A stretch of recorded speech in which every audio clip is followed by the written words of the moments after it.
चलो बात करेंगे सत्ता की साझेदारी क्लास टेंथ का पॉलिटी है, ये पहला चैप्टर है। अभी तक हमने पिछली जो क्लासेस देखी थी, पिछले वाले में हमने लोकतंत्र के मामले में सारी चीजें देख रखी थी, है ना। लोकतंत्र क्यों, क्या और क्यों, है ना। सत्ता, क्या बोलो तो संस्थाओं के काम काज, ऐसे करके चैप्टर्स कई सारे थे, वो सब हम देख रखे थे। पहला चैप्टर सत्ता की साझेदारी है, क्योंकि ये बुक भी ये लोकतांत्रिक राजनीति सेकंड है। बुक का नाम है लोकतांत्रिक राजनीति सेकंड। तो इसमें भी कहीं ना कहीं लोकतंत्र से ही संबंधित बातें हम पढ़ेंगे, ठीक है। सत्ता की साझेदारी लोकतांत्रिक प्रवृत्ति पर आधारित है, ये है ना, लोकतांत्रिक प्रवृत्ति पर आधारित है, ध्यान रखना। लोकतांत्रिक प्रवृत्ति पर आधारित है, क्योंकि सत्ता में जो भागीदारी है, आप देखेंगे ना तो सत्ता ऐसे है, केंद्र, राज्य, स्थानीय, तीन स्तर पे, है ना, सरकार काम करती है।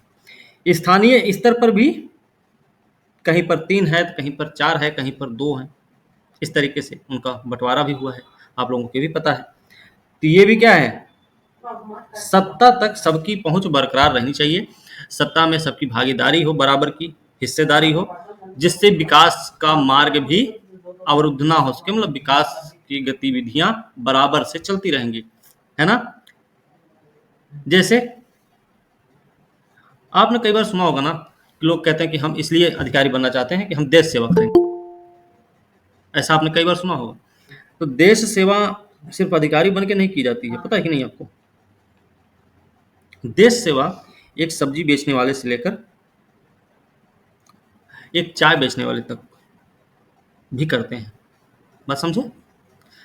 ये लोग भी साफ सफाई का ध्यान रखते हैं, टैक्स पे करते हैं, है ना, परिवहन के नियमों का जी सर, पालन सब करते मिलता हैं, है। है ना, परिवहन के नियम का पालन करते हैं, बात समझे। तो ये भी अपनी भागीदारी निभा रहे हैं, ये भी देश सेवा करते हैं। इस तरीके से सबके सत्ता में सबकी अपनी अपनी हिस्सेदारी होती है, ठीक है। परिचय के रूप में जब देखेंगे तो इस अध्याय के साथ हम लोकतंत्र की उस यात्रा को आगे बढ़ा रहे हैं भाई, जो पिछले साल शुरू किए थे, क्लास 9 में जो शुरू हुई थी। पिछले साल हमने देखा था लोकतांत्रिक व्यवस्था में सारी ताकत किसी एक अंग तक सीमित नहीं होती, विधायिका, कार्यपालिका, न्यायपालिका के बीच पूरी समझ के साथ सत्ता को विकेंद्रीकृत करना, कर देना लोकतंत्र के कामकाज के लिए बहुत जरूरी है, ठीक है। तो ये वाला भी हम पढ़ चुके थे, पिछले साल में ही पढ़े थे हम लोग। पहले 3 अध्याय में हम सत्ता के बंटवारे पर सोच विचार को आगे बढ़ाएंगे। आइए अब बेल्जियम और श्रीलंका की 2 कथाओं को के साथ शुरुआत करते हैं। दोनों घटनाएं बताती हैं कि विभिन्न लोकतांत्रिक शासन पद्धतियां सत्ता के बंटवारे की मांग से किस तरह निपटती हैं। यहाँ पर बेल्जियम और श्रीलंका का एग्जाम्पल दिया गया है, इनसे हम शुरुआत करेंगे, एग्जाम्पल से समझने की कोशिश करेंगे। बेल्जियम कहाँ है, यूरोप का एक देश है, क्षेत्रफल में हरियाणा राज्य से भी छोटा है। सीमाएं इसकी इसकी बेल्जियम की सीमा किससे किससे लग रही, फ्रांस, नीदरलैंड, जर्मनी, लग्जमबर्ग से। आबादी 1 करोड़ से थोड़ी अधिक, मतलब हरियाणा की आबादी से करीब आधी है। इस छोटे से देश के समाज की जातीय बुनावट बड़ी जटिल है। 1 करोड़ आबादी है, फिर ठीक है, लेकिन जातीय बुनावट जो है बड़ा खतरनाक टाइप में है, कठिन है, जटिल है। देश की कुल आबादी का 59% हिस्सा फ्लेमिश इलाके में रहता है और डच बोलता है। कोई फ्लेमिश इलाके में इतनी बड़ी आबादी है जो डच बोल रही है। 40% लोग वेलोनिया में रहते हैं और फ्रेंच बोलते हैं, ध्यान रखना। शेष 1% लोग हैं जो जर्मन बोलते हैं, राजधानी ब्रसल्स के। 80% लोग फ्रेंच बोलते हैं, 20% लोग डच बोलते हैं, मतलब यहाँ पे जर्मन बोलने वाले नहीं हैं। अल्पसंख्यक फ्रेंच भाषी लोग तुलनात्मक रूप से ज्यादा समृद्ध और ताकतवर रहे हैं। जो फ्रेंच भाषी हैं वो ज्यादा ताकतवर हैं।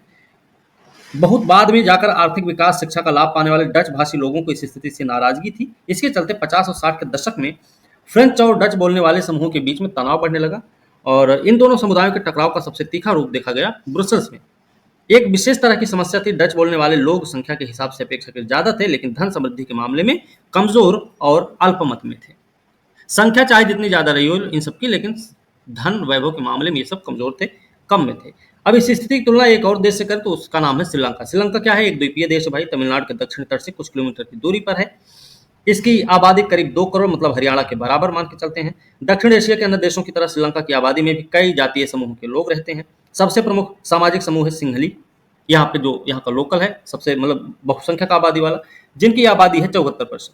तमिलों का नंबर आता है दूसरे पर, इनकी संख्या है 18%। तमिलों में भी दो समूह हैं, एक है श्रीलंकाई मूल के और जो 13% है, और एक है हिंदुस्तानी तमिल, जो औपनिवेशिक शासनकाल में बागानों में काम करने के लिए भारत से लाए गए लोगों की संतान है।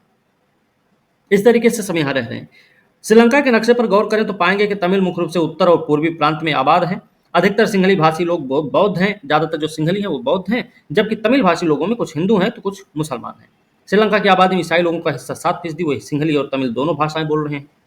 श्रीलंका में बहुसंख्यकवाद, देखो दोनों जगह पे बहुसंख्यकवाद है, लेकिन दोनों के उस जटिल समस्या से निपटने का अलग अलग तरीका है।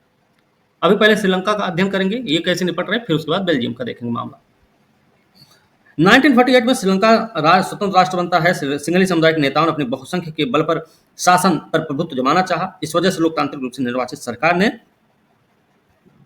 सिंहली समुदाय की प्रभुता कायम करने के लिए अपने बहुसंख्यक परस्ती के तहत कई कदम उठाए। 56 में कानून बनाया गया जिसके तहत तमिल को दरकिनार करके सिंहली को एकमात्र राजभाषा घोषित कर दिया गया। विश्वविद्यालय, सरकारी नौकरी, सिंहलियों को प्राथमिकता देने की नीति चली। नए संविधान में प्रावधान भी किया गया, सरकार बौद्ध मत को संरक्षण देगी और उसको बढ़ावा भी देगी। ठीक है, एक एक करके आए इन सरकारी फैसलों ने श्रीलंकाई तमिलों की नाराजगी और शासन को लेकर उनमें बेगानापन बढ़ाया। उन्हें लगा कि बौद्ध धर्मावलंबी सिंहलियों के नेतृत्व वाली सारी राजनीतिक पार्टियां उनकी भाषा संस्कृति को लेकर असंवेदनशील हैं। उन्हें लगा संविधान और सरकार की नीतियां उन्हें समान राजनीतिक अधिकारों से वंचित कर रही हैं। नौकरियों और फायदे का अन्य कामों में उनके साथ भेदभाव हो रहा, उनके हितों की अनदेखी की जा रही। परिणाम हुआ कि तमिल और सिंहली समुदायों के संबंध बिगड़ते चले गए। ठीक है, यहाँ पे देखिए ट्रिंकोमाली यहाँ पे है भाई, बट्टिकालोवा यहाँ पे है। ठीक है, तो ये थोड़ा सा हमें ध्यान रखना है। श्रीलंकाई तमिलों ने अपनी राजनीतिक पार्टियां बनाई, तमिल को राजभाषा बनाने, क्षेत्रीय स्वायत्तता हासिल करने, शिक्षा, रोजगार, समान अवसर की मांग को लेकर संघर्ष किया तमिलों ने, श्रीलंकाई तमिलों ने। लेकिन तमिलों की आबादी वाले इलाके की स्वायत्तता की उनकी मांग को लेकर उनको लगातार नकारा गया। 80 के दशक तक उत्तर पूर्वी श्रीलंका में स्वतंत्र तमिल इलम सरकार बनाने की मांग को लेकर अनेक राजनीतिक संगठन बने। श्रीलंका में दो समुदायों के बीच पारस्परिक अविश्वास ने बड़े टकराव का रूप लिया। टकराव गृह युद्ध में बदल गया। परिणाम हुआ कि दोनों पक्ष के हजारों लोग मारे गए। अनेक परिवार अपने मुल्क से भागकर शरणार्थी बने। इससे भी कई गुना ज्यादा लोगों की रोजी रोटी चौपट हुई। आपने पढ़ा है कि हमारे क्षेत्र के देशों में आर्थिक विकास, शिक्षा, स्वास्थ्य के मामले में श्रीलंका का रिकॉर्ड सबसे अच्छा, पर वहां के गृह युद्ध से मुल्क के सामाजिक, सांस्कृतिक, आर्थिक जीवन में काफी परेशानियां पैदा हुई। 2009 में इस गृह युद्ध का अंत हुआ। ये रही श्रीलंका की बात। वहां पे कैसे दोनों ने आपस में एक मनमुटाव फैला दोनों के मन में, उसके बाद गृह युद्ध जैसी स्थिति उत्पन्न हुई। बेल्जियम की क्या समझदारी रही है? बेल्जियम के नेताओं ने श्रीलंका से अलग रास्ता अपनाने का फैसला किया। उन्होंने क्षेत्रीय अंतर सांस्कृतिक विविधता को स्वीकार किया। श्रीलंका में, बेल्जियम में यह चीज स्वीकार की गई। 70 और 93 के बीच उन्होंने अपने संविधान में 4 संशोधन सिर्फ इस बात के लिए कर दिए कि देश में रहने वाले किसी भी आदमी को बेगानेपन का एहसास ना हो, सभी मिलजुल कर रह सके। उन्होंने इसके लिए जो व्यवस्था की वह बहुत ही कल्पनाशील रही। कोई और देश ऐसा नहीं कर पाया। बेल्जियम के मॉडल की कुछ मुख्य बातें देख लेते हैं। तो संविधान में इस बात का स्पष्ट प्रावधान है कि केंद्रीय सरकार में डच और फ्रेंच भाषी मंत्रियों की संख्या समान होगी। उन्होंने ऐसा एक कानून बना दिया कि दोनों की संख्या समान होनी चाहिए भाई। कुछ विशेष कानून तभी बन सकते हैं जब दोनों भाषाई समूह के सांसदों का बहुमत उसके पक्ष में होगा। कोई भी कानून बनेगा तो ध्यान रखा जाएगा कि दोनों ही पक्ष सहमत होंगे तभी काम हो सकता है। इस प्रकार किसी एक समुदाय के लोग एक तरफा फैसला नहीं कर सकते। केंद्र सरकार की अनेक शक्तियां देश के 2 इलाकों की क्षेत्रीय सरकारों को सुपुर्द कर दी गई। मतलब राज्य सरकारें केंद्रीय सरकार के अधीन नहीं रही। केंद्र सरकार अपना अलग सरकार चला रही, राज्य सरकार अपना अलग देखती है। ब्रुसेल्स में अलग सरकार है, ब्रुसेल्स जो राजधानी इसकी है। इसमें दोनों समुदायों का समान प्रतिनिधित्व है। फ्रेंच भाषी लोगों ने ब्रुसेल्स में समान प्रतिनिधित्व के प्रस्ताव को स्वीकार किया क्योंकि डच भाषी लोगों ने केंद्रीय सरकार में बराबरी का प्रतिनिधित्व स्वीकार किया था। समझदारी हुई, गृह युद्ध नहीं छिड़ा। यहाँ पे आसानी से सारी समस्याएं सॉल्व कर दी गई। केंद्रीय और राज्य सरकारों के अलावा यहाँ तीसरे स्तर की सरकार भी काम करती, मतलब सामुदायिक सरकार। इस सरकार का चुनाव एक ही भाषा बोलने वाले लोग करते हैं। मतलब जो डच बोल रहे होंगे वो डच वालों को करेंगे, जो फ्रेंच बोल रहे हैं वो फ्रेंच वालों को करेंगे, जो जर्मन बोल रहे हैं वो जर्मन वालों को करेंगे। मतलब इस तरीके से चुनाव होगा, स्थानीय चुनाव। ठीक है, इस सामुदायिक सरकार को चुनते हैं। इस सरकार को संस्कृति, शिक्षा, भाषा जैसे मसलों पर फैसले लेने का अधिकार है। आपको बेल्जियम का मॉडल कुछ जटिल लग सकता है, निश्चित रूप से यह जटिल है खुद बेल्जियम में रहने वालों के लिए भी, पर यह व्यवस्था बेहद सफल रही। इससे मुल्क में गृह युद्ध की आशंका पर विराम लगा, वरना गृह युद्ध की स्थिति में बेल्जियम भाषा के आधार पर दो टुकड़ों में बंट गया होता। जब अनेक यूरोपीय देशों ने साथ मिलकर यूरोपीय संघ बनाने का, ये देख लो, ये क्या है, यूरोपीय संसद है भाई, ये क्या है, यूरोपीय संसद है, बेल्जियम ब्रुसेल्स में स्थित ना, यूरोपीय संघ की जो संसद है कहां पे है, ब्रुसेल्स में है। कल ही हम पढ़े थे। बनाने का फैसला किया तो ब्रुसेल्स को उसका मुख्यालय चुना गया था। बेल्जियम और श्रीलंका की इन कथाओं से हमें क्या शिक्षा मिलती है? दोनों ही देश लोकतांत्रिक हैं, लोकतांत्रिक दोनों हैं, फिर भी सत्ता में साझेदारी के सवाल को उन्होंने अलग अलग ढंग से निपटाने की कोशिश की। बेल्जियम के नेताओं को लगा कि विभिन्न समुदाय क्षेत्रों की भावनाओं का आदर करने पर ही देश की एकता संभव है। इस एहसास के साथ के चलते दोनों पक्ष सत्ता में साझेदारी पर सहमत हुए। श्रीलंका में ठीक उल्टा रास्ता अपनाया गया। इससे पता चलता है कि अगर बहुसंख्यक समुदाय दूसरों पर प्रभुत्व कायम करने, सत्ता में उनको हिस्सेदार न बनाने का फैसला करता है, तो इससे देश की एकता ही संकट में पड़ सकती है। आप लोगों को कई बार एग्जाम्पल दिए हैं ना, जैसे मान लीजिए गांव में किसी के घर पे, आप ही के घर पे मान लो, कोई प्रोग्राम रखा गया कथा का छोटा सा, ठीक है। उस प्रोग्राम में क्या किया गया कि एक ही व्यक्ति को सारा काम सौंप दिया गया। वही पंडित जी को बुलाएंगे, वही हवन सामग्री लाएंगे, वही खाना पीना का इंतजाम देखेंगे, पानी वानी का इंतजाम देखेंगे, कौन कहाँ बैठेगा, कौन कहाँ आएगा, कौन जाएगा, उसका इंतजाम करेंगे, प्रसाद का वितरण वही करवाएंगे। सारी सारी जिम्मेदारी, लकड़ी लाना, उसका साफ सफाई करवाना, सारी जिम्मेदारी एक ही व्यक्ति के सर पे है। तो क्या वो काम पूरी तरह से सफल हो सकता है? कुछ ना कुछ, कोई ना कोई कमी उसमें जरूर रह जाएगी, ठीक है। यही काम अगर सबको एक एक काम दे दिया जाए, एक एक दो दो काम दे दिया जाए, कोई ये करेगा, कोई वो करेगा, कोई ऐसे करेगा, कोई वैसे करेगा, सबकी जो अपनी अपनी जिम्मेदारी अगर हो जाती है, तो सबको ये पता है अगर हमारे काम में कोई कमी निकलेगी तो हमारी जिम्मेदारी बनेगी। तो सब लोग क्या करेंगे, बड़ी जिम्मेदारी के साथ बखूबी, मतलब अपनी जिम्मेदारी को बखूबी निभाएंगे ही नहीं, बल्कि वो काम को सफल से सफलतम की ओर ले जाने की कोशिश करेंगे, ठीक है। ये हमने आप लोगों को कई बार बताया है। सेम अब वहां तो घर में क्या है, क्योंकि एक प्रोग्राम छोटा सा रखा गया था, तो कोई सत्ता तो है नहीं वहां पे, लेकिन फिर भी उस काम में साझेदारी का ही नतीजा रहा कि वो काम सही सलामत निपट गया। कि साझेदारी इसीलिए जरूरी है, ठीक है। सुनिश्चितता बरकरार रहेगी, सामंजस्यता बरकरार रहेगी, तालमेल बैठा रहेगा, सबका अपना अपना, सारा का सारा काम जो होगा आसानी से होता रहेगा। मतलब सत्ता के बंटवारे के पक्ष में दो तरह के तर्क दिए जाते हैं। पहला तो यह कि सत्ता का बंटवारा ठीक है, क्योंकि इससे विभिन्न सामाजिक समूहों के बीच टकराव का अंदेशा कम हो जाता है। सबको दे दो जिम्मेदारी, सब लोग सत्ता में भागीदारी निभाएगा अपनी, किसी को यह नहीं महसूस हो पाएगा कि अरे हमारे समुदाय की तो अनदेखी की जा रही है, हमारे बिरादरी की अनदेखी हो रही है, हमारे धर्म की अनदेखी हो रही है, ऐसा किसी को महसूस नहीं होगा। और जब किसी को ऐसा महसूस नहीं होगा तो उसके मन में किसी भी प्रकार का डर भी नहीं बना रहेगा, है ना। बिना किसी डर के वो अपना काम भी करता रहेगा, ठीक है, जिम्मेदारी के साथ करेगा वो भी, ठीक है। चूंकि सामाजिक टकराव आगे बढ़कर अक्सर हिंसा, राजनीतिक अस्थिरता का रूप ले लेता है, इसीलिए सत्ता में हिस्सा दे देना राजनीतिक व्यवस्था के स्थायित्व के लिए जरूरी है। तो ये हमको याद रखना है, सत्ता में हिस्सा देना राजनीतिक व्यवस्था के स्थायित्व के लिए अच्छा माना जाता है या जरूरी होता है। बहुसंख्यक समुदाय की इच्छा को बाकी सभी पर थोपना तात्कालिक तौर पर लाभकारी हो सकता है, लेकिन आगे चलकर यह देश की अखंडता के लिए घातक भी हो सकता है। बहुसंख्यकों का आतंक सिर्फ अल्पसंख्यकों के लिए ही परेशानी पैदा नहीं करता, अक्सर यह बहुसंख्यकों के लिए भी बर्बादी का कारण बन जाता है। सत्ता का बंटवारा लोकतांत्रिक व्यवस्थाओं के लिए ठीक है, सत्ता का बंटवारा लोकतांत्रिक व्यवस्था के लिए भी ठीक है। इसके पक्ष में एक और बात कही जा सकती है, और वो बात कहीं ज्यादा गहरी है, कि सत्ता की साझेदारी दरअसल लोकतंत्र की आत्मा होती है। कैसे बताएंगे कि हम ये लोकतंत्र है, हमारा लोकतंत्र है? इसीलिए बताएंगे क्योंकि भैया सब लोग अपनी अपनी जिम्मेदारी निभाते हैं। शासन सत्ता में अपनी अपनी जिम्मेदारी सब लोग निभा रहे हैं, सबकी अपनी अपनी साझेदारी है, सब काम कर रहे हैं। बात समझे? लोकतंत्र का मतलब ही होता है कि जो लोग इस शासन व्यवस्था के अंतर्गत हैं उनके बीच सत्ता को बांटा जाए और लोग इसी धैर्य से रहें। तो इस तरीके से, इसलिए वैध सरकार वही है, वैध सरकार क्या होती भाई, कि जिसमें अपनी भागीदारी के माध्यम से सभी समूह शासन व्यवस्था से जुड़ते हैं। अब यहां पर शासन व्यवस्था का मतलब सिर्फ यही नहीं है कि आपको अधिकारी ही बन जाना है, आपको विधायक या सांसद मंत्री बन जाना है, आपको प्रधान सरपंच मुखिया बन जाना है ना, ब्लॉक प्रमुख बन जाना है, जिला पंचायत सदस्य अध्यक्ष बन जाना है। जरूरी नहीं है, जरूरी ऐसे भी है कि क्या कोई सब्जी बेचने वाला, कोई चाय बेचने वाला, कोई झाड़ू मारने वाला, जो लोग हैं, कोई खाना बना रहा है, कोई कुछ और काम कर रहा है, कोई कुछ और काम कर रहा है, कोई दुकान खोले हुए बैठा है ना, खिरची मिर्ची का कोई मिठाई की दुकान चला रहा है, तो क्या वो अपनी भागीदारी नहीं निभा रहा है? वो भी अपनी भागीदारी निभा रहा है, अपनी सर्विस देकर वो अपनी भागीदारी निभा रहा है सत्ता के प्रति, नहीं निभाता है? वो भी टैक्स देता है सरकार को, अपनी जिम्मेदारी निभा रहा, भैया हमारा काम है टैक्स देना, हमारी जिम्मेदारी है, हम अपनी जिम्मेदारी निभा रहे हैं, हमारी जिम्मेदारी है सर्विस देना, हम सर्विस दे रहे हैं। एक टीचर, एक डॉक्टर, वो भी अपनी सर्विस देते हैं, वो भी सत्ता में साझेदारी निभा रहे हैं।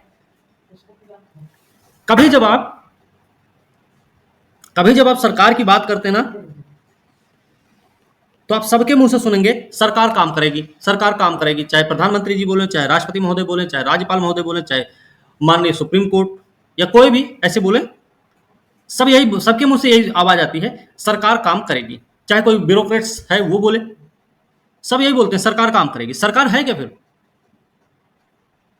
सरकार का मतलब है इस क्षेत्र में, इस पूरे एरिया में जिस लेवल पर भी जो लोग अपनी अपनी हिस्सेदारी निभा रहे हैं, वो सब सरकार के अंग हैं। एक संस्था भी सरकार का अंग होती है, ठीक है? संस्थाएं, व्यक्ति, कार्यालय, ये सब क्या है? ये सरकार के ही अंग हैं, ये सब सरकार में आते हैं। तो सरकार एक सिस्टम है, ठीक है? सरकार एक सिस्टम है। उस सरकार में कार्यपालिका के दोनों अंग, स्थायी और अस्थायी, विधायिका, न्यायपालिका, ठीक है? ये सब के सब कोई जो लोग जो भी हैं, ये सब सरकार के ही अंग में आते हैं। संस्थाएं भी आती हैं, एनजीओज काम कर रहे हैं, वो भी सरकार के अंग के रूप में काम करते हैं। हाँ बोलिए, क्या बोल? एनजीओ कैसी संस्था और ये कैसे रन करती है? इन दो तर्कों में से एक को हम युक्तिपरक, दूसरे को नैतिक तर्क कह सकते हैं। युक्तिपरक मतलब समझदारी का तर्क लाभकर परिणामों पर जोर देता है, लाभकर परिणामों पर जोर देता है, जबकि नैतिक तर्क सत्ता के बंटवारे के अंतर्भूत महत्व को बताता है। नैतिक मामले में देखे जाए, नैतिक पक्ष क्या है कि सत्ता के बंटवारे का अंतर्भूत महत्व है, लेकिन जो युक्तिपरक समझदारी वाला मामला है वो लाभकर परिणामों पर जोर देता है, ठीक है ना? सर, यहाँ पे एक खलील की उलझन कहानी बताई गई, खलील की उलझन। होता है इस बार भी विक्रम रात की खामोशी में अपनी मोटरसाइकिल चलाए जा रहा था, बेताल उसकी पीठ पर बैठा। हमेशा की तरह इस बार भी सोचकर कहीं विक्रम को नींद ना आ जाए, बेताल ने कहानी सुनाना शुरू किया। कहानी कुछ ऐसी थी। बेरूत शहर में खलील नाम का एक आदमी रहा करता था। उसके माँ बाप अलग अलग समुदाय के थे। खलील के माँ बाप जो थे वो अलग अलग समुदाय के थे। उसके पिता थे ऑर्थोडॉक्स ईसाई और माँ थी सुन्नी मुसलमान। आधुनिक शहर के लिए यह कोई अनूठी बात नहीं थी। लेबनान में अलग अलग समुदाय के लोग रहते थे। राजधानी बेरूत में भी बस जाते थे। वे साथ रहते थे, मेल जोल होता था, पर गृह युद्ध में वो एक दूसरे से लड़ते भी थे। खलील का एक चाचा ऐसी ही लड़ाई में मारा गया था। गृह युद्ध की समाप्ति के बाद लेबनान के सारे नेता साथ मिलकर बैठे, विभिन्न समुदायों के बीच सत्ता के बंटवारे के कुछ बुनियादी नियम पर सहमत भी हुए। इन नियमों के अनुसार तय हुआ कि देश का राष्ट्रपति मैरोनाइट पंथ का कोई कैथोलिक ही होना चाहिए। सिर्फ सुन्नी मुसलमान ही प्रधानमंत्री हो सकता है। उप प्रधानमंत्री का पद ऑर्थोडॉक्स ईसाई और संसद के अध्यक्ष का पद शिया मुसलमान के लिए तय हुआ। इस तरीके से सब अपने अपने समुदाय के लोगों के लिए एक एक विशेष पद तय किया गया। इस समझौते के अनुसार आगे से ईसाई फ्रांस से संरक्षण की मांग नहीं करेंगे। मुसलमान भी पड़ोसी सीरिया के साथ एकीकरण की मांग छोड़ने पर सहमत हुए। जब ईसाई और मुसलमानों के बीच यह समझौता हुआ था, तब दोनों की आबादी लगभग बराबर में थी। बाद में मुसलमान स्पष्ट रूप से बहुमत में आ गए, पर दोनों पक्ष अभी भी उस समझौते का आदर करते हुए उसे मान रहे हैं। खलील को समझौते से बड़ी गड़बड़ी लगती है। वह राजनीतिक महत्वाकांक्षा वाला लोकप्रिय व्यक्ति है, लेकिन मौजूदा व्यवस्था के रहते वह सबसे बड़े पद पर पहुंच ही नहीं सकता। वह ना तो माँ के धर्म को मानता है, ना ही पिता के। असल में वह चाहता ही नहीं कि उसे किसी भी धर्म से जोड़कर पहचाना जाए। उसे समझ नहीं आता कि लेबनान भी अन्य सामान्य लोकतंत्र की तरह क्यों नहीं चलता। उसका कहना है कि सिर्फ चुनाव कराइए, हर किसी को चुनाव लड़ने की आज़ादी दीजिए, जिससे सबसे ज़्यादा वोट मिले वो राष्ट्रपति बन जाए, भले ही वह किसी भी समुदाय का हो। लेकिन उसके जिन बड़े बुजुर्गों ने गृह युद्ध देखा है, उनका कहना है कि मौजूदा व्यवस्था ही शांति की सबसे अच्छी गारंटी है। अभी कहानी खत्म नहीं हुई थी कि वो टीवी टावर के पास पहुंच गए। यहाँ वो रुक जा सकते। बेताल ने जल्दी से कहानी खत्म की और अपना सवाल विक्रम से पूछा, अगर आपको लेबनान का कानून फिर से लिखने का अधिकार होता तो आप क्या करते? क्या आप पुरानी व्यवस्था ही चलने देते या आप कुछ नया करते? बेताल, विक्रम और अपने बीच हुए एक समझौतों को दोहराना नहीं भूला। अगर आपके दिमाग में स्पष्ट जवाब है तो आप फिर भी नहीं बताते तो आपकी मोटरसाइकिल जाम हो जाएगी और आप आगे नहीं बढ़ पाएंगे।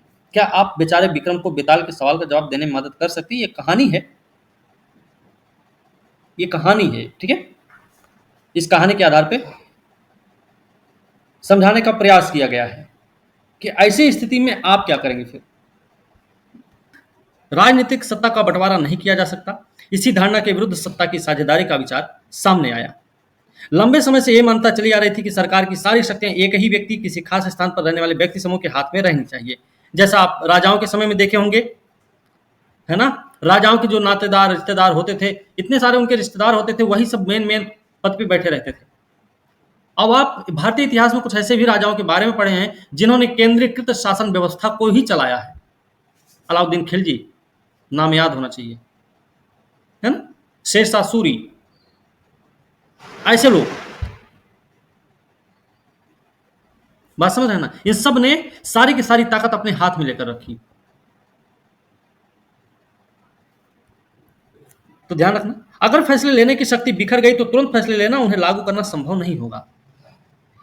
लेकिन लोकतंत्र का बुनियादी सिद्धांत है, क्या बुनियादी सिद्धांत भाई, कि जनता ही सारी राजनीतिक शक्ति का स्रोत है। इसमें लोग स्वशासन की संस्थाओं के माध्यम से अपना शासन चलाते हैं। किसमें? लोकतंत्र में स्वशासन की संस्थाओं के माध्यम से अपना शासन चलाते हैं। एक अच्छे लोकतांत्रिक शासन में समाज के विभिन्न समूह, उनके विचारों को उचित सम्मान दिया जाता है। अच्छे लोकतांत्रिक शासन में उनके विचारों को उचित सम्मान दिया जाता है। सार्वजनिक नीतियां तय करने में सबकी बातें शामिल होती हैं, इसलिए उसी लोकतांत्रिक शासन को अच्छा माना जाता है। लोकतांत्रिक शासन व्यवस्था में ना लंबी चौड़ी बहस होती है, ढेर सारे लोग उसमें शामिल होते हैं, विचार विमर्श होता है, वोटिंग भी कराई जाती है। लंबे समय तक लंबा चौड़ा वाद विवाद चलता है, बहस चलती है, लेकिन गुंजाइश ये नहीं रह जाती है उसमें कि ये कानून जो आने वाला है उसमें कुछ ना कुछ गड़बड़ होगा। ये गुंजाइश बिल्कुल नहीं रहेगी। फिर इस बात के लिए बिल्कुल नहीं डरना है, इसमें कुछ कमी होगी, उसमें अच्छा ही होगा वो फिर, क्योंकि बहुत सारे लोगों ने उसमें विचार अपने दिए हैं, सबने उसमें अपनी हिस्सेदारी निभाई है, सबने अपनी बातें बताई है।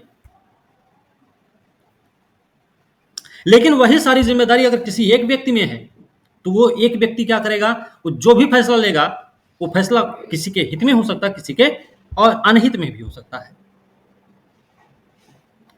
पहाड़ी क्षेत्र वालों के विकास का तरीका क्या होना चाहिए वो एक मैदानी क्षेत्र में रहने वाला व्यक्ति कैसे समझ सकता है अच्छे से। तटीय क्षेत्र में विकास का कौन सा पैमाना होना चाहिए, उनकी बात को एक मैदानी क्षेत्र का जो व्यक्ति है वो कैसे समझ पाएगा फिर सही ढंग से। और एक मरुस्थलीय क्षेत्र का विकास का एक तरीका है, पैमाना है, या पठारी क्षेत्र का के विकास का एक पैमाना है, शासन व्यवस्था का एक संरचना है। उसको समझने के लिए वहीं का एक लोकल व्यक्ति चाहिए हमको हर हालत में, क्योंकि जो उपजाऊ क्षेत्र वाला व्यक्ति है जहां पे खूब सारा अनाज भी उत्पादन हो रहा है, वो उस पठारी क्षेत्र या मरुस्थलीय क्षेत्र के शासन प्रशासन या विकास के बारे में अच्छी जानकारी रखे जरूरी नहीं है ना।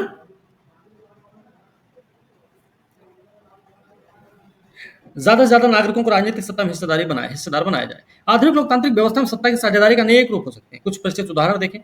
शासन के विभिन्न अंग, विधायिका, कार्यपालिका, न्यायपालिका के बीच सत्ता का बंटवारा रहता है। इसे हम सत्ता का क्षैतिज वितरण बोलते हैं। क्षैतिज वितरण क्या है, याद रख लेना, आज से भूलना भी मत इसको। विधायिका, कार्यपालिका और न्यायपालिका के बीच शासन सत्ता का विकेंद्रीकरण, ठीक है। क्योंकि इसमें इसमें इसे क्षैतिज क्यों बोलते हैं, क्योंकि इसमें सरकार के विभिन्न अंग एक ही स्तर पर रहकर अपनी अपनी शक्ति का उपयोग करते हैं, अपनी अपनी शक्ति का उपयोग एक ही स्तर पर रहकर करते हैं। कार्यपालिका वाले कार्यपालिका के स्तर पर काम करेंगे, विधायिका वाले विधायिका के स्तर पर काम करेंगे, न्यायपालिका वाले न्यायपालिका के स्तर पर काम करेंगे, ठीक है ना। न्यायपालिका वाले कार्यपालिका के स्तर पर जाके काम नहीं करेंगे, विधायिका वाले कार्यपालिका या न्यायपालिका के स्तर पर जाके काम नहीं करेंगे। ऐसे बंटवारे सुनिश्चित हो जाता है कोई भी एक अंग सत्ता का असीमित उपयोग नहीं कर सकता, हर अंग दूसरे पर अंकुश भी रखता है। इससे विभिन्न संस्थाओं के बीच सत्ता का संतुलन भी बनता है, ठीक है। क्षैतिज वितरण में ये सारी चीजें होती हैं। क्षैतिज वितरण में क्या क्या चीजें होंगी? सरकार के विभिन्न अंग एक ही स्तर पर रहकर अपनी अपनी शक्ति का उपयोग करते हैं। कोई भी एक अंग सत्ता का असीमित उपयोग नहीं कर सकता। हर अंग दूसरे पर अंकुश रखता है। विभिन्न संस्थाओं के बीच सत्ता का संतुलन बनता है। ठीक है। लोकतांत्रिक संस्थाओं के बारे में नवीं कक्षा में पढ़ते हुए हमने देखा था कि हमारे देश में कार्यपालिका सत्ता का उपयोग करती जरूर है, पर यह संसद के अधीन कार्य करती है ना। कार्यपालिका विधायिका के प्रति जिम्मेदार होती है ना भाई। जी सर। मतलब विधायिका जो है ना कार्यपालिका पर नियंत्रण रखती है, और नियंत्रण रखने के साथ साथ खुद भी उस कार्यपालिका के द्वारा नियंत्रित तो होती भी है। दोनों चीजें हैं उसके लिए। ठीक है। न्यायपालिका की नियुक्ति कार्यपालिका करती, पर न्यायपालिका ही कार्यपालिका पर और विधायिका दोनों द्वारा बनाए गए कानून पर अंकुश रखती है। इस व्यवस्था को हम नियंत्रण और संतुलन की व्यवस्था भी कहते हैं। ठीक है। सरकार के बीच भी विभिन्न स्तरों पर सत्ता का बंटवारा हो सकता है। सरकार के बीच में भी, जैसे पूरे देश के लिए एक सामान्य सरकार हो, फिर प्रांत क्षेत्रीय स्तर पर अलग अलग सरकार हो। पूरे देश के लिए बनने वाली ऐसी सामान्य सरकार को अक्सर संघ या केंद्र सरकार कहेंगे। प्रांतीय क्षेत्रीय स्तर की सरकार को हर जगह अलग अलग नाम से पुकारा जाता है। भारत में हम इन्हें राज्य सरकार बोलते हैं। हर देश में बंटवारा ऐसा ही नहीं है, सब जगह इस तरीके से राज्य सरकार का बंटवारा नहीं है। कई देशों में प्रांतीय क्षेत्रीय सरकारें नहीं होती हैं, लेकिन हमारी तरह जिन देशों में ऐसी व्यवस्था है, वहां के संविधान में इस बात का स्पष्ट उल्लेख है कि केंद्र और राज्य सरकारों के बीच सत्ता का बंटवारा किस तरह से होगा। जैसे हमने अभी बेल्जियम का उदाहरण लिया था। बेल्जियम में तो यह काम हुआ है, पर श्रीलंका में नहीं। राज्य सरकारों से नीचे स्तर की सरकारों के लिए भी ऐसी ही व्यवस्था हो सकती है। नगर पालिका पंचायतें ऐसी ही इकाइयां हैं। उच्चतर निम्नतर स्तर की सरकारों के बीच सत्ता के ऐसे बंटवारे को हम ऊर्ध्वाधर वितरण कहते हैं, है ना। एक जगह हमने क्या किया, विधायिका कार्यपालिका न्यायपालिका के रूप में सरकार का बंटवारा किया, सत्ता का बंटवारा किया, वो हो गया क्षैतिज वितरण। एक ऊर्ध्वाधर वितरण है। क्षैतिज मतलब यही होता ना, इस तरीके से। जी। ऊर्ध्वाधर का मतलब है इस तरीके से आएगी, है ना। सर पिरामिड का जो स्ट्रक्चर होता है वो क्षैतिज ही होता है ना? पिरामिड का आकार। ठीक है। ऊर्ध्वाधर में आएगा ऐसे ना, जैसे ये आ जाएगा क्या sir, supreme court, high court यहाँ पे। बोला अगर आप सिर्फ एक ही प्रकार के शासन व्यवस्था की बात करेंगे, जैसे मान लीजिए कि न्यायपालिका की बात करेंगे, मान लो न्यायपालिका की बात की है, तो उसका एक अलग विभाजन है ना। ठीक है। सत्ता का बंटवारा तीसरा है। सत्ता का बंटवारा विभिन्न सामाजिक समूह, मसलन भाषाई धार्मिक समूहों के बीच भी हो सकता है। बेल्जियम में जैसे सामुदायिक सरकार बनी। कुछ देशों के संविधान कानून में इस बात का प्रावधान है कि सामाजिक रूप से कमजोर समुदाय महिलाओं को विधायिका प्रशासन में हिस्सेदारी दी जाए। महिलाओं को, और जो कमजोर वर्ग है। पिछले साल हमने अपने देश में प्रचलित आरक्षित चुनाव क्षेत्र प्रणाली ऐसी ही व्यवस्था के बारे में पढ़ा था। इस तरह की व्यवस्था विधायिका प्रशासन में अलग अलग सामाजिक समूहों को हिस्सेदारी देने के लिए की जाती है, ताकि लोग खुद को शासन से अलग न समझने लगे। अल्पसंख्यक समुदायों को भी इसी तरीके से सत्ता में उचित हिस्सेदारी दी जाती है। ठीक है ना। तो समुदाय के हिसाब से भी उनको हिस्सेदारी मिलनी चाहिए। आरक्षण व्यवस्था देख लीजिए आज का आप। सामाजिक विविधताओं को शासन में भागीदारी देने के अलग अलग तरीकों पर हम इकाई 2 में चर्चा कर लेंगे। ठीक है। सत्ता के बंटवारे के एक रूप हम विभिन्न प्रकार के दबाव समूह, आंदोलन द्वारा शासन को प्रभावित नियंत्रित करने के तरीकों में भी लक्ष्य कर सकते हैं। दबाव समूह के बारे में हम कई बार आपसे बात किए हैं। लोकतंत्र में लोगों के सामने सत्ता के दावेदारों के बीच चुनाव का विकल्प जरूर रहना चाहिए। समकालीन लोकतांत्रिक व्यवस्थाओं में विकल्प विभिन्न पार्टियों के रूप में उपलब्ध होता है। पार्टियां सत्ता के लिए आपस में प्रतिस्पर्धा करती हैं। पार्टियों की यह आपसी प्रतिद्वंदिता ही इस बात को सुनिश्चित कर देती है कि सत्ता एक व्यक्ति या समूह के हाथ में ना रहे। एक बड़ी समय अवधि पर गौर करें तो पाएंगे कि सत्ता बारी बारी से अलग अलग विचारधारा, सामाजिक समूहों वाली पार्टियों के हाथ आती जाती रहती है। कई बार सत्ता की यह भागीदारी एकदम प्रत्यक्ष दिखाई देती है, क्योंकि 2 या अधिक पार्टियां मिलकर चुनाव लड़ती हैं या सरकार का गठन करती। लोकतंत्र में हम व्यापारी, उद्योगपति, किसान, औद्योगिक मजदूर जैसे कई संगठित हित समूहों को भी सक्रिय देखते हैं। सरकार की विभिन्न समितियों में सीधी भागीदारी करके नीतियों पर अपने सदस्य वर्ग के लाभ के लिए दबाव बनाकर ये समूह भी सत्ता में भागीदारी करते हैं। जो दबाव समूह होते हैं, 2 तरीके हमने बताए थे दबाव समूह, एक क्षेत्रीय, एक सामुदायिक। ये जो दबाव समूह होते हैं, प्रेशर ग्रुप्स जो होते हैं ना, ये प्रेशर बनाए रखने का काम करते हैं। सरकारों पर दबाव बनाए रखते हैं। सरकारों पर दबाव बनाकर क्या करती है, अपनी नीतियों को लागू करवाने की कोशिश करते हैं, अपने क्षेत्र के हिसाब से, अपने समुदाय के हिसाब से। कहीं ना कहीं ये लोकतांत्रिक व्यवस्था को मजबूती तो प्रदान करते हैं, लेकिन दूसरी तरफ जब दूसरे तरीके से देखा जाएगा तो कहीं ना कहीं ये लोकतंत्र को कमजोर भी करने का काम करते हैं, मनमाने ढंग से काम करवाने लगते हैं दबाव बनाकर, वो तो मामला गड़बड़ हो जाता है। ठीक है, तो हमने ये 4 तरीके देखे हैं, सत्ता की साझेदारी के 4 तरीके हमने देख लिए। एक आपने देख लिया क्षैतिज वितरण, एक ऊर्ध्वाधर देख लिया हमने, है ना, एक समुदाय वाला देख लिया हमने। समुदाय मतलब अल्पसंख्यक, बहुसंख्यक, कमजोर वर्ग, महिला वर्ग, ये सबके इन सबकी हिस्सेदारी को भी बढ़ावा देना। एक चौथा जो देखा हमने वो दबाव समूह को लेकर देखा, जो विभिन्न प्रकार से अपनी हिस्सेदारी को निभाते रहते हैं। ये 4 तरीके हमने सत्ता की साझेदारी के रूप देख लिए हैं। ठीक है, यहां पे देखेंगे आधुनिक लोकतांत्रिक व्यवस्था में सत्ता की साझेदारी के अलग अलग तरीके क्या हैं, इनमें से प्रत्येक का उदाहरण भी दें। एक प्रश्न ये है, भारतीय संदर्भ में सत्ता की हिस्सेदारी के उदाहरण देते हुए इसका एक युक्तिपरक और एक नैतिक कारण बताएं। अभी पढ़े उसको तो आप बता ही सकते हैं। आप चाहें तो ये दोनों प्रश्न आप लिख सकते हैं टिप्पणी के रूप में। संसदीय व्यवस्था में नियंत्रण और संतुलन की व्यवस्था पर टिप्पणी।